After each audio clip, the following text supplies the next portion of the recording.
songs were streamed 8 billion times.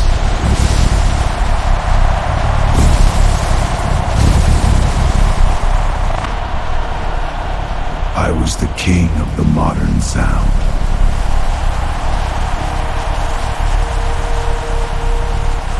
But I hadn't listened to real silence since I was 19.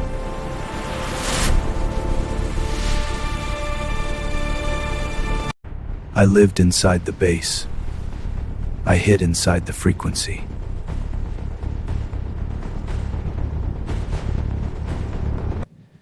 My studio was a sensory deprivation chamber designed to manufacture hits.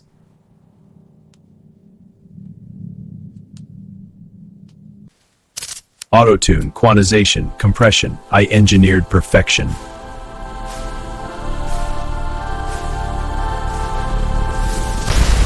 We pushed every track into the red.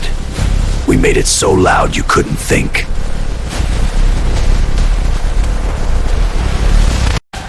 The party never stopped. If the music stopped, the reality set in.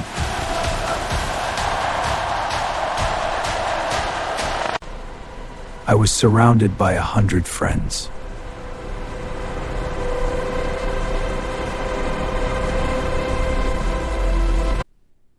Muffled in free. I couldn't even remember my own girlfriend's face. Everything was a blur of high frequencies and empty calories.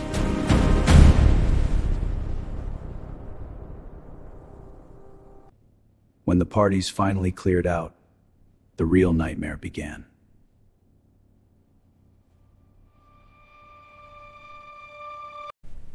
The ringing, it was constant, a high-pitched scream in my skull. I was losing my hearing, and I was losing my mind.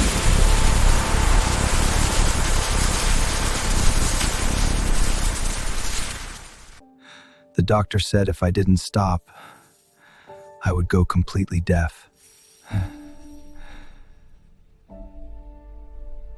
But how do you stop when you are the machine?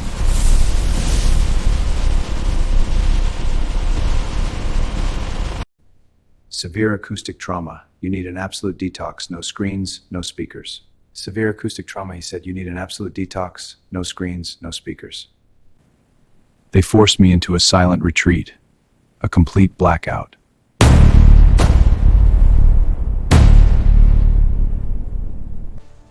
"300 miles from Los Angeles.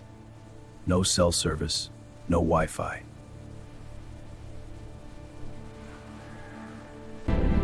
The first day was pure agony.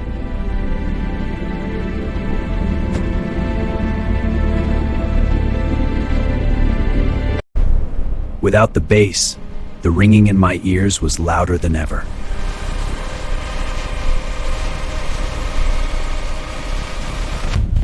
My brain was desperate for a rhythm, desperate for control.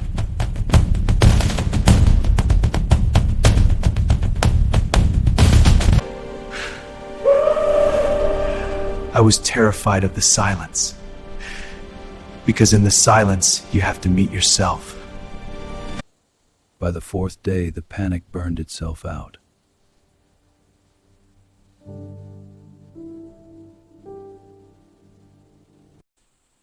The ringing finally began to fade, and the world rushed in.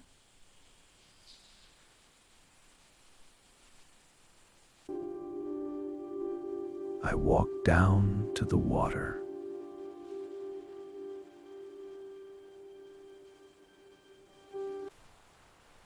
I heard the wind moving through the pines.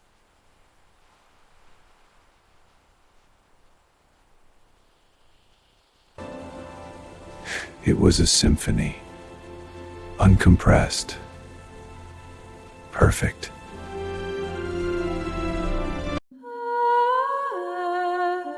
I started to cry.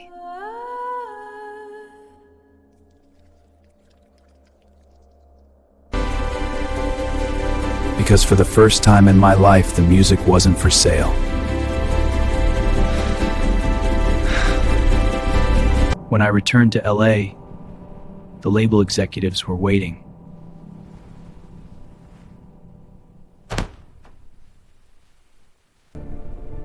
They wanted the next hit. They wanted the next club anthem.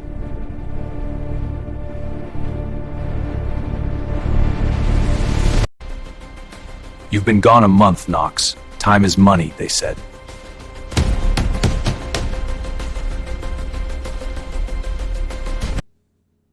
I looked at the machine, and I killed it.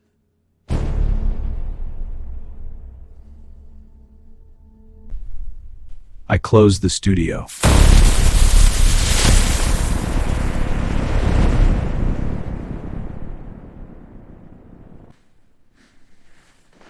I terminated every contract.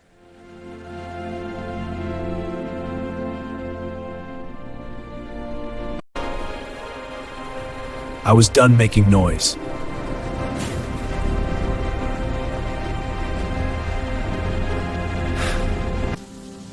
I took my fortune and bought an empty warehouse in Atlanta.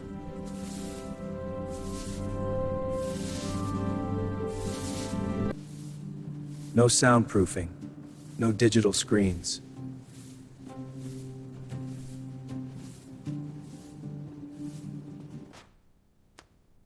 Just wood, brass, copper, and air.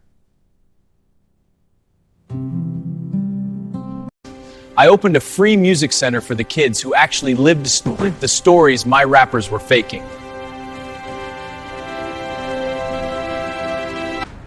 At first, they just stared.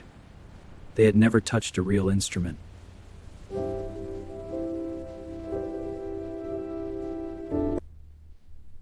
They only knew music as something made on a laptop.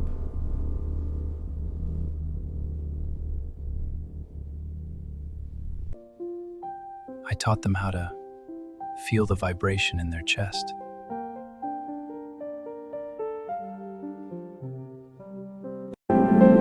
No auto-tune to hide behind.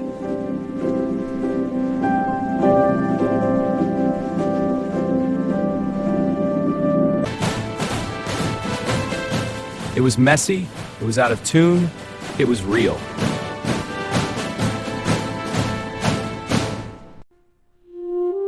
They played their pain. They played their hope.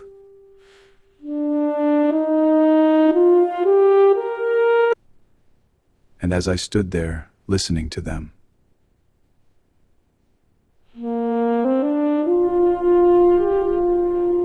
I heard something I hadn't heard in 15 years.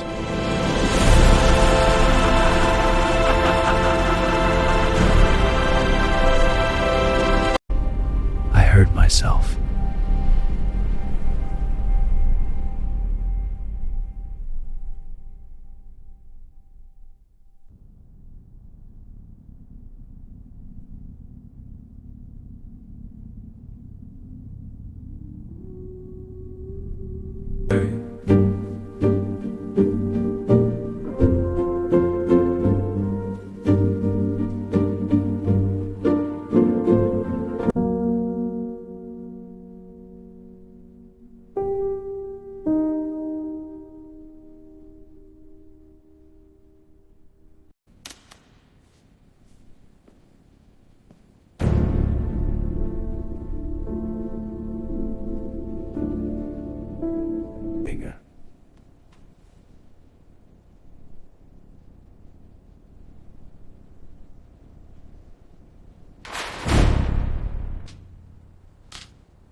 A year later, I pressed record again.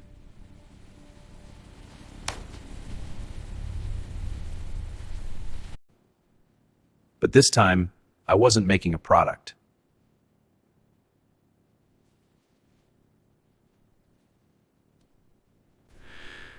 We were capturing a soul.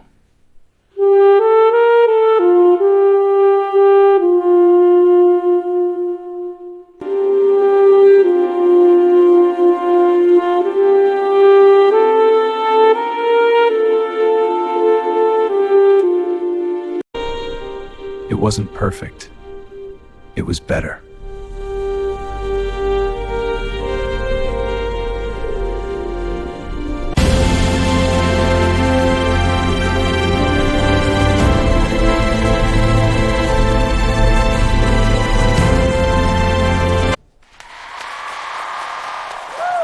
That was incredible, Marcus!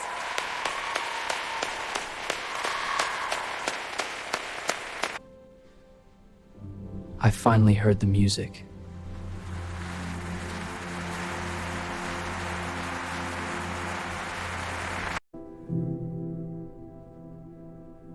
And it was beautiful.